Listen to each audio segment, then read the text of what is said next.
The Statement of Randolph Carter by H.P. Lovecraft.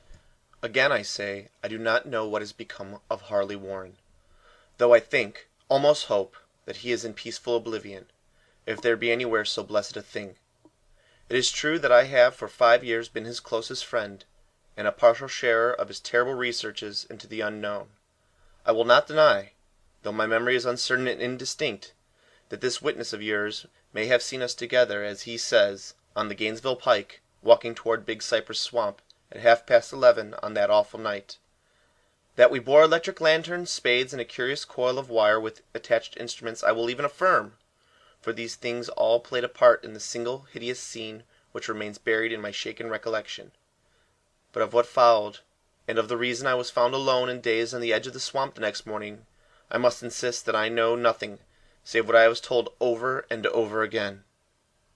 You say to me that there is nothing in the swamp or near it which could form the setting of that awful episode.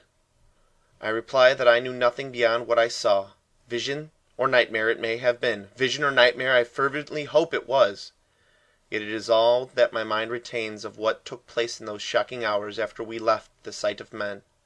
And why Harley Warren did not return, he or his shade, or some nameless thing I cannot describe, alone can tell. As I have said before, the weird studies of Harley Warren were well known to me, and to some extent shared by me. Of his vast collection of strange, rare books on forbidden subjects, I have read all that are written in the languages of which I am master. But these are few as compared with those languages I can understand. Most, I believe, are in Arabic, and the fiend-inspired book which brought on the end, the book which he carried in his pocket out of this world, was written in characters whose like I never saw elsewhere. Warren would never tell me just what was in the book. As to the natures of our studies, must I say again that I no longer retain full comprehension? It seems to me rather merciful that I do not, for they were terrible studies which I pursued more through reluctant fascination than through actual inclination. Warren always dominated me, and sometimes I feared him.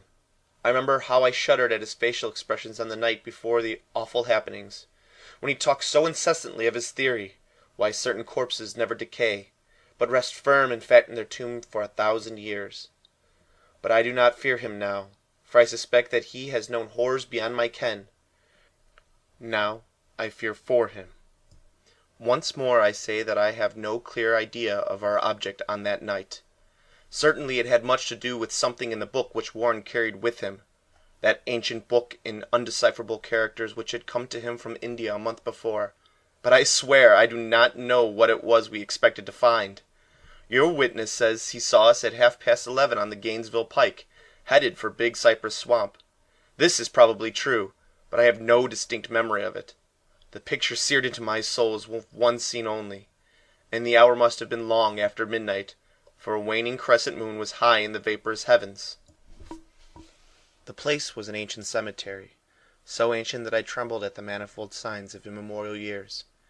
It was in a deep, damp hollow, overgrown with rank grass, moss, and curious creeping weeds, and filled with a vague stench which my idle fancy associated absurdly with rotting stone. On every hand were the signs of neglect and decrepitude, and I seemed haunted by the notion that Warren and I were the first living creatures to invade a lethal silence of centuries. Over the valley's rim a waning crescent moon peered through the noisome vapors that seemed to emanate from unheard-of catacombs, and by its feeble, wavering beams I could distinguish a repellent array of antique slabs, urns, cenotaphs, and mausoleum facades, all crumbling, moss-grown, and moisture-stained, and partly concealed by the gross luxuriance of the unhealthy vegetation. My first vivid impression of my own presence in this terrible necropolis concerns the act of pausing with Warren before a certain half-obliterated sepulchre, and of throwing down some burdens which we seemed to have been carrying. I now observed that I had with me an electric lantern and 2 spades, whilst my companion was supplied with a similar lantern and a portable telephone outfit. No word was uttered, for the spot and the task seemed known to us, and without delay we seized our spades and commenced to clear away the grass, weeds, and drifted earth from the flat, archaic mortuary. After uncovering the entire scene, which consisted of 3 immense granite slabs, we stepped back some distance to survey the carnal scene, and Warren appeared to make some mental calculations. Then he returned to the sepulchre, and using his spade as a lever sought to pry up the slab lying nearest to the stony ruin, which may have been a monument in its day. He did not succeed and motioned to me to come to his assistance. Finally, our combined strength loosened the stone, which we raised and tipped to one side. The removal of the slab revealed a black aperture, from which rushed an effluence of miasmal gases so nauseous that we started back in horror. After an interval, however, we approached the pit again, and found the exhalations less unbearable. Our lanterns disclosed the top of a flight of stone steps, dripping with some detestable ichor of the inner earth, and bordered by moist walls encrusted with niter. And now, for the first time, my memory records verbal discourse. Warren addressing me at length in his mellow tenor voice, a voice singularly unperturbed by our awesome surroundings. "I'm sorry to have to ask you to stay on the surface," he said, "but it'd be a crime to let anyone with your frail nerves go down there. You can't imagine, even from what you've read and what I've told you, the things I shall have to see and do. It's fiendish work, Carter, and I doubt if any man with ironclad sensibilities could ever see it through and come up alive and sane. I don't wish to offend you, and heaven knows I'd be glad enough to have you with me, but the responsibility is in a certain sense mine, and I couldn't drag a bundle of nerves like you down to probable death or madness. I tell you, you can't imagine what the thing is really like, but I promise to keep you informed over the telephone of every move. You see, I have enough wire here to reach to the center of the earth and back. I can still hear in memory those coolly spoken words, and I can still remember my remonstrances. I seemed desperately anxious to accompany my friend into those sepulchral depths, yet he proved inflexibly obdurate. At one time he threatened to abandon the expedition if I remained insistent, a threat which proved effective, since he alone held the key to the thing. All this I can remember, though I no longer know what manner of thing we sought. After he had obtained my reluctant acquiescence in his design, Warren picked up the reel of wire and adjusted the instruments. At his nod, I took one of the latter and seated myself upon an aged discolored gravestone, close by the newly uncovered aperture. Then he shook my hand, shouldered the coil of wire, and disappeared within that indescribable ossuary. For a minute I kept the sight of the glow of his lantern, and heard the rustle of the wire as he laid it down after him. But the glow soon disappeared abruptly, as if a turn in the stone staircase had been encountered, and the sound died away almost as quickly. I was alone, yet bound to the unknown depths by those magic strands, whose insulated surface lay green beneath the struggling beams of that waning crescent moon. I constantly consulted my watch by the light of my electric lantern, and listened with feverish anxiety at the receiver of the telephone, but for more than a quarter of an hour heard nothing.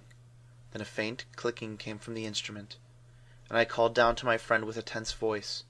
Apprehensive as I was nevertheless unprepared for the words which came up from the uncanny vault in accents more alarmed and quivering than any I had heard before from Harley Warren. He who was so calmly left me a little while previously, now called from below in a shaky whisper, more portentous than the loudest shriek.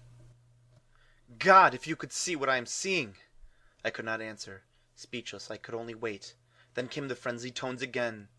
"Carter, it's terrible, monstrous, unbelievable!" This time my voice did not fail me, and I poured into the transmitter a flood of excited questions. Terrified, I continued to repeat, "Warren, what is it? What is it?" Once more came the voice of my friend, still hoarse with fear and now apparently tinged with despair. "I can't tell you, Carter. It's too utterly beyond thought. I dare not tell you. No man could know it and live. Great God, I never dreamed of this." Stillness again, save for my now incoherent torrent of shuddering inquiry. Then the voice of Warren in a pitch of wilder consternation. "Carter, for the love of God, put back the slab and get out of this if you can. Quick, leave everything else and make for the outside. It's your only chance. Do as I say and don't ask me to explain." I heard, yet was able only to repeat my frantic questions. Around me were the tombs and the darkness and the shadows. Below me, some peril beyond the radius of the human imagination. But my friend was in greater danger than I, and through my fear I felt a vague resentment that he should deem me capable of deserting him under such circumstances. More clicking, and after a pause a piteous cry from Warren. "Beat it! For God's sakes, put back the slab and beat it, Carter!" Something in the boyish slang of my evidently stricken companion unleashed my faculties. I formed and shouted a resolution. "Warren, brace yourself, I'm coming down." But at this offer the tone of my auditor changed to a scream of utter despair. "Don't! You can't understand. It's too late and my own fault. Put back the slab and run. There's nothing else you or anyone can do now." The tone changed again, this time acquiring a softer quality, as of hopeless resignation, yet it remained tense, through anxiety for me. "Quick, before it's too late." I tried not to heed him, tried to break through the paralysis which held me, and to fulfill my vow to rush down to his aid, but his next whisper found me, and still held inert in the chain of stark horror. "Carter, hurry! It's no use. You must go. Better one than two. The slab." A pause, more clicking than the faint voice of Warren. "Nearly over now. Don't make it harder. Cover up those damn steps and run for your life. You're losing time so long, Carter. Won't see you again." Here Warren's whispers swelled into a cry that gradually rose to a shriek fraught with all the horrors of the ages. "Curse these hellish things! Legions, my God! Beat it! Beat it! Beat it!"